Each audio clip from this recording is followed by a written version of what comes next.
Vamos lá, senhores, vamos falar um pouquinho de Real Madrid 3, Barcelona 2, jogo que aconteceu ontem e que mais uma vez foi um El Clássico rodeado de polêmica, rodeado de arbitragem questionada, posicionamentos e, óbvio, entrevistas coletivas citando e mostrando a indignação por parte do Barcelona com a atuação da arbitragem. O jogo ele começa bem, ele começa com o Barcelona inclusive marcando muito cedo, um gol aos 6 minutos com o Christensen, e naquele momento o Barcelona conseguia colocar um resultado bem interessante para você começar uma partida no Bernabéu, o Barcelona passando pelo momento que passa, vindo de uma recém-eliminação na Champions League, enquanto o Real se classificou para a semifinal, era o melhor que poderia acontecer para o time do Xavi. Esse gol do Christensen logo no início para colocar o time à frente. Só que logo, aos 18 minutos, a polêmica começava, né? O Real começou a colocar um pouco mais das suas peças no jogo, começou a entrar mais na partida, e o Lucas Vázquez, que surpreendentemente foi um dos pontos também que a gente deve citar nesse jogo, o lateral direito do Real Madrid, tomando o protagonismo da partida, sendo o principal jogador do Real Madrid em campo na atuação. Foi ele, foi a melhor atuação do Real individualmente, e ele tomando as ações, as principais ações do jogo, inclusive sofrendo pênalti aos 18 minutos, um pênalti que já foi extremamente questionado. Gente, vamos lá, o que é que eu penso? Deixando claro que isso aqui não é um especialista em arbitragem falando, nem qualquer coisa do tipo. Para mim, é um pênalti cavado, claramente. O Lucas Vázquez vai buscar o contato, porém, é pênalti. Eu entendo quem diz que não marcaria ou quem não daria o pênalti. Ok, eu entendo. Até pelo fato de ele ser claramente cavado. Só que o problema é que pênalti cavado, ele também abre margem para ser pênalti. A partir do momento que há um toque, como houve, inclusive até dois, a partir do momento em que a movimentação do Cubarsí, ela está bem ampliada, a perna direita dele, ele faz um movimento para impedir a passagem, só que estica muito a perna direita, e o Lucas Vázquez percebe aquilo e foi extremamente malandro para cima do Cubarsí, que faltou até uma certa experiência para o jovem de 16 anos, que é um baita jogador, e que tem um futuro extremamente interessante, mas que faltou uma certa experiência e o Lucas Vázquez se aproveitou. A partir do momento em que o Lucas Vázquez recebe aquele toque, por mais que ele procure o toque na passagem dele, cara, ele não se jogou. Ele foi em direção à perna do Cubarsí. Houve o contato, tanto na esquerda, mas principalmente na direita. O Cubarsí está em um movimento de ampliação do corpo. A bola tinha passado e o Vázquez cai após o contato. É passível de marcação. Ele é um pênalti cavado, sim, mas ele não é escandalosamente um erro. Eu tô vendo muita gente citar roubo, erro, citar até os mais, como a gente pode dizer, conspiracionistas citando manipulação. Eu não vejo, nem consigo entender dessa maneira. Esse pênalti, para mim, ele é passível de marcação. Ah, porque o VAR não chamou. Em campo, a decisão do árbitro foi muito clara. Não teve nenhum tipo de hesitação. A partir do momento em que há o toque, há o contato, é muito complicado a gente ver o VAR atuar nas partidas do futebol europeu. O VAR na Europa, em lances assim, que são dentro da área, que são passíveis de marcação de pênalti, quando há o toque, abre-se o critério da interpretação. Ou seja, se há um toque, eu vou interpretar se ele foi ou não. E essa responsabilidade da interpretação, pela regra, ela é dada ao árbitro de campo. Então, se não houvesse o toque do Lucas Vázquez, se o Cubarsí esticasse a perna, mas o Lucas Vázquez não chegasse a tocar nela, não tropeçasse, não impedisse a movimentação dele, não tivesse uma perna na frente do Lucas Vázquez no momento da passagem dele, por mais que ele procure depois essa perna dando uma jogadinha na perna para a direita, não seria pênalti e, óbvio, o VAR teria que chamar. Se não tivesse o toque, era obrigação de chamar. Como houve o toque, não é obrigatório para o VAR chamar. Inclusive, seria errado pela regra a chamada ao árbitro, porque invalidaria a interpretação dele. Dito isso, o pênalti é legalmente marcável. Para mim, foi pênalti passível de marcação, por mais que tenha sido malandragem do Vázquez, faltou experiência e aí cabe a responsabilidade de cada um. O Vinícius Júnior cobra bem, apesar do Ter Stegen ter ido na bola, 1-1, e aí a gente parte para citar a importância do Vinícius Júnior na temporada do Real Madrid, né? O Vinícius Júnior ele começa sendo, naquele primeiro momento da temporada, o segundo nome do Real, porque o Bellingham chega destruindo recordes.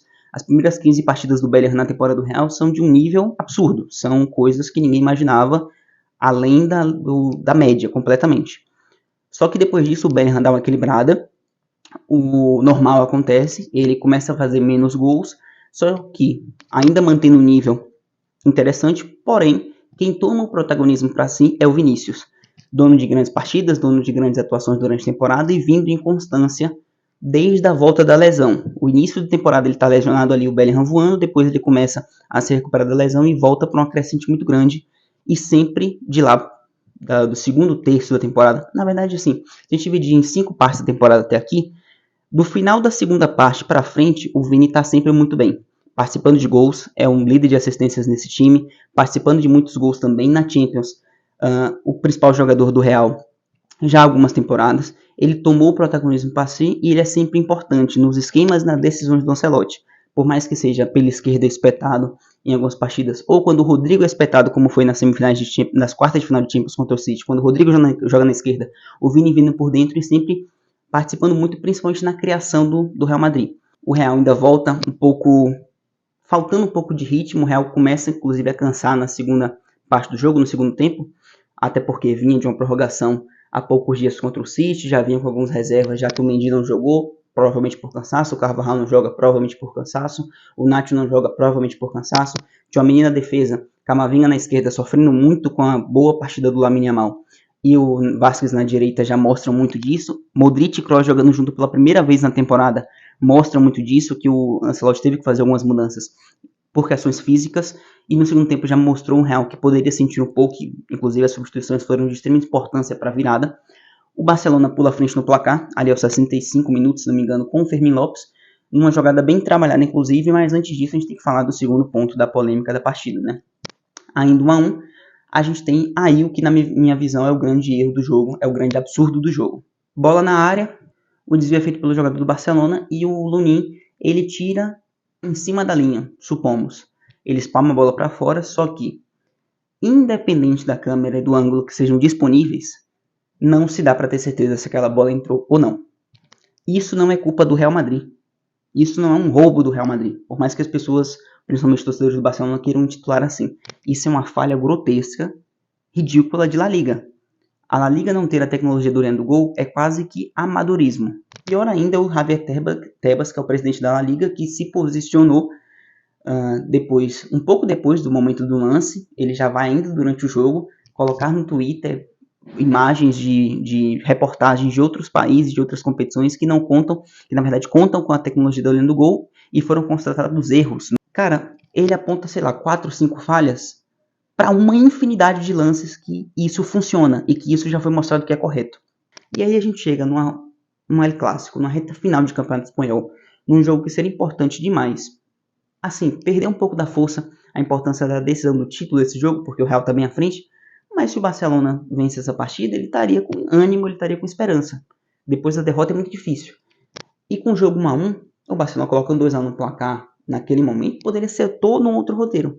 A gente chega para um lance capital do jogo, para ver se a bola passou ou não, para definir um gol ou não, e não tem a tecnologia da linha do gol. E pior, não tem uma câmera que seja capaz de dizer, dentre as milhares de câmeras que tem dentro do estádio, de um dos maiores estádios do planeta, do mais atual entre os grandes estádios do futebol mundial, que é o mais recente reformado, não foi capaz de existir uma câmera que dissesse e que mostrasse fielmente se a bola entrou ou não. Isso é um absurdo. Isso é um completo absurdo. Isso é um erro de planejamento, isso é um erro de decisão da diretoria de La Liga. E na dúvida, como o VAR também ficou, porque o lance vai para a decisão do VAR, por não ter a tecnologia da linha do gol, é dado não gol, mas a gente sabe que o VAR não teve certeza se a bola entrou ou não, porque nenhum dos ângulos que eles mostram dá para ter essa certeza. E pelo fato da dúvida, óbvio que era até mais lúcido não dar o gol. Só que isso pode ter prejudicado o Barcelona, porque a bola pode ter entrado. E aí é um erro que não é de nenhum dos times, mas é um erro da comissão, e fatalmente passa por uma decisão que também foi de conhecimento dos clubes, porque todos eles aceitaram participar no início da temporada da La Liga, correto? Dentro das regras vigentes, correto? E entre o regulamento estava a não presença da tecnologia da linha do gol, correto? Isso para mim tem que ser dito também. Todos estavam cientes. Mas que é um absurdo de uma ignorância monumental, isso é. E com essa não certeza, a gente tem a segunda polêmica do jogo. O Xavi, inclusive, cita, além do Ter Stegen, ele fala bem revoltado, que inclusive não daria mais comentários após o jogo, porque ele poderia até ser sancionado ou ser suspenso. mas as imagens estão aí, ele muito claramente está indignado com a atuação da arbitragem mais uma vez. Eu acho que esse segundo lance era ainda mais para ele estar irritado, indignado, porque é uma falha do sistema em fornecer confiança no produto, sabe? De fornecer transparência ao produto. O primeiro é interpretativo. O primeiro é uma coisa que para mim pode ser, para você não. Mas, no todo, o Barcelona se sente prejudicado completamente. Ainda assim, vem a fazer o segundo gol com o Fermin.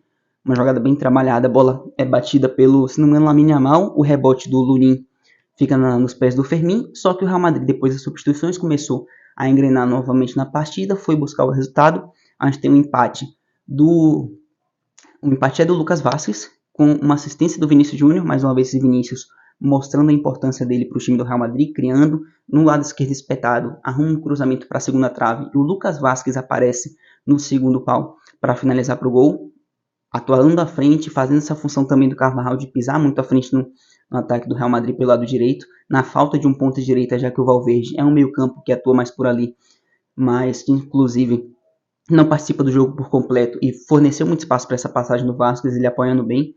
Já eram um gol e um pênalti sofrido para o Vasquez, diretamente resolvendo a partida, participando do jogo, e o Bellingham nos minutos finais viria numa transição rápida do Real Madrid.